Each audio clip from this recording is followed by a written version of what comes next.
네, 피플 인사이드 시작을 해보도록 하겠습니다. 오늘 인물들을 중심으로 정치계 소식 한번 들어보도록 할 텐데요. 머니투데이의 김태훈 정치부 기자와 함께합니다. 어서 오십시오. 첫 번째는 이제 더불어민주당의 경선 주자들 윤곽이 드러나고 있다는 건데 이제 뭐 6파전으로 생각하면 되는 건가요? 네, 어제 전희연이 더불어민주당 의원이 서울시장 출마를 선언을 했습니다. 예. 강남구 지역의 지역구를 두고 있는 의원인데요.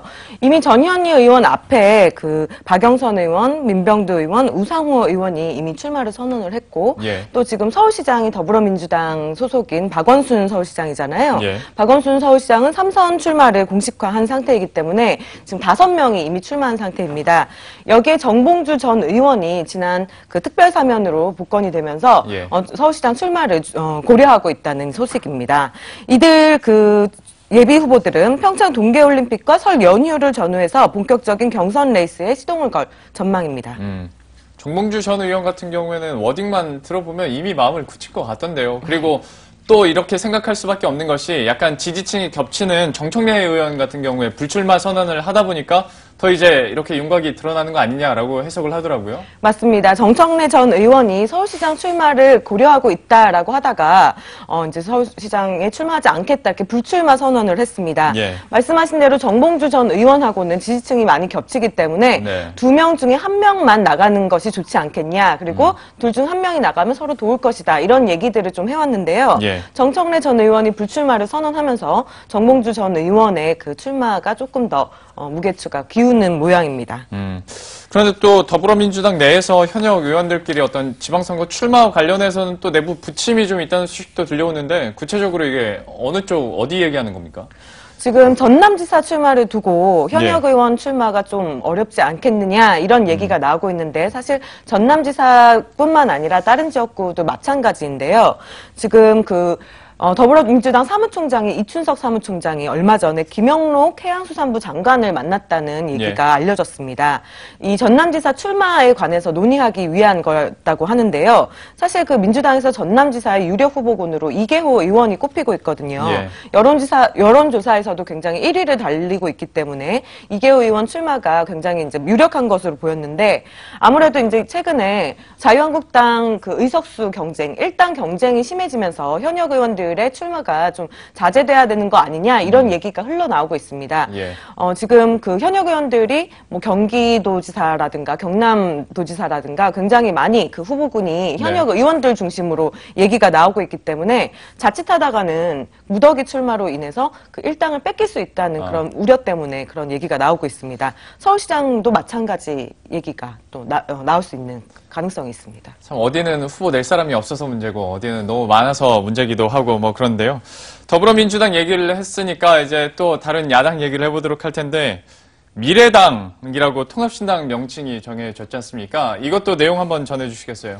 예, 미래라는 단어가 사실은 안철수 국민의당 대표가 국민의당 창당 때부터 강조해왔던 단어인데요. 네. 지난 총선 때 노원병 출마하면서 선거 슬로건을 대신할 수 없는 미래라고 짓기도 했습니다. 예. 사실 그래서 안철수 미래가 미래당이라는 당명을 굉장히 하고 싶어 했다고 얘기가 나왔었는데 결국에는 안철수 대표 뜻대로 됐습니다.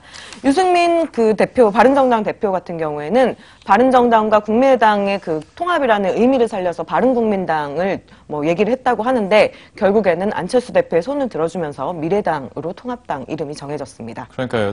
결국에는 유 대표의 뜻대로 이게 흘러가다 보니까 또 이거 가지고도 얘기가 많이 나오겠습니다만은 또 이 뒷얘기 하다 보면 1시간 훌쩍 가니까 미래당에 대해서 한번 다시 얘기를 해보도록 할 텐데 미래라는 게 워딩은 굉장히 좋잖아요. 그러니까 지지받기도 좋은 단어이긴 한데 이 단어가 이게 처음 쓰인 건 아니잖아요, 이거니. 말씀하신 대로 미래가 좋은 단어긴 한데 미래라는 당명을 쓴 게 앞에 사례가 좀 있습니다. 예. 근데 사실 이렇게 별로 성공적이진 않았거든요. 예.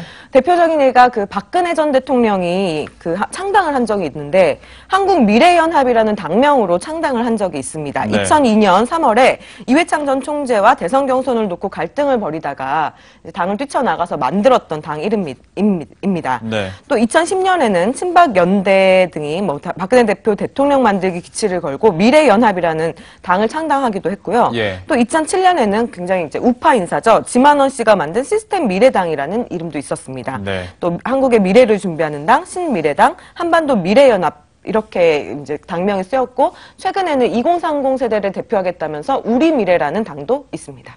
제가 군대에 있어서 그런지 몰라도 한국의 미래를 준비하는 당하고 시스템 미래당은 저는 처음 들어봤거든요. 저도 처음 들어봤어요. 그렇습니까? 미래자가 이미 들어갔는데 성공적이지는 않았다. 그런데 과연 이번에는 성공적으로 또 당 창건과 함께 지속 여부 가능할지도 한번 지켜보도록 하겠고요. 좀 워낙 이렇게 통합되고 해산되고 하다 보니까 좀 정리를 해주셔야 될 것 같아요. 현재 정치권 당이 어떻게 재편이 되고 있습니까? 사실 지금 뭐 4당 체제였잖아요. 예. 근데 또 4당 체제입니다.